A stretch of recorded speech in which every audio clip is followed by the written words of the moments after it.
দলকে উড়ন্ত সূচনা এনে দেওয়া, ঝড়ের গতিতে রান তোলা, সেই সাথে ধারাবাহিকতা বজায় রাখা। সাহেবজাদা ফারহান যেন একের ভেতর সব। পাকিস্তান সুপার লিগের মঞ্চে তার সুফল পাচ্ছে মুলতান সুলতান। সেরা জিনিসটা ঘরে আনতে যেয়ে ভুল করেনি তারা।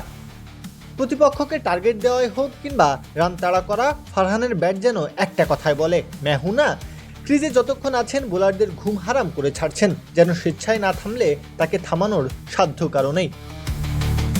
রাওয়ালপিন্ডি পিন্ডিজের বিপক্ষে সেটাই করলেন, যেটা তিনি সচরাচর করে থাকেন। 183 রানের বড়সড় সংগ্রহটাকে স্রেফ মামুলি এক লক্ষ্য বানিয়ে ফেললেন। যদিও দলীয় 5 রানের মাথায় স্টিভেন স্মিথকে হারিয়ে ফেলে মুলতান, তবে আজ লাগতে দেননি ফারহান। এক প্রান্ত আগলে রেখে ঝড় তুললেন ব্যাট হাতে। অবশ্য অন্য পাশে থাকা জশ ফিলিপকেও এর কৃতিত্ব দিতে হবে। দুজনের জুটি থেকেই আসে 110 রান, যেটাই মূলত নির্ধারণ করে দিয়েছে ম্যাচের গতিপথ।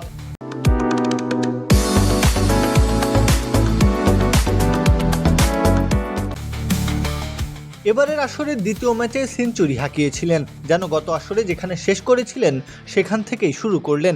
মাঝে 2 ম্যাচে 2টো ক্যামিও খেললেও ইনিংস বড় করতে না পারার আক্ষেপ ছিল। অবশেষে সেটা ঘুচল এই ম্যাচে এসে। 38 বলে 68 রানের ম্যাচ জেতানো ইনিংস খেলে দলের জয়ও নিশ্চিত করেছেন। মুলতান ম্যাচ জিতে নিয়েছে 22 বল আর 7 উইকেট হাতে রেখেই। সেই সাথে অনন্য রেকর্ডের দখলটাও নিয়েছেন ফারহান। পরিণত হয়েছেন ছক্কা মারার মেশিনে। 2025 সাল থেকে এখনো পর্যন্ত তার ব্যাট থেকে এসেছে 150 খানা ছক্কা। এমন কীর্তি আর কারণেই এখনো পর্যন্ত। সবশেষ শুরুর ওই কথাটাই বলতে হয়, সাহেবজাদা ফারহান যেন একের ভেতর সব। প্রত্যহ কাব্য, খেলা 71।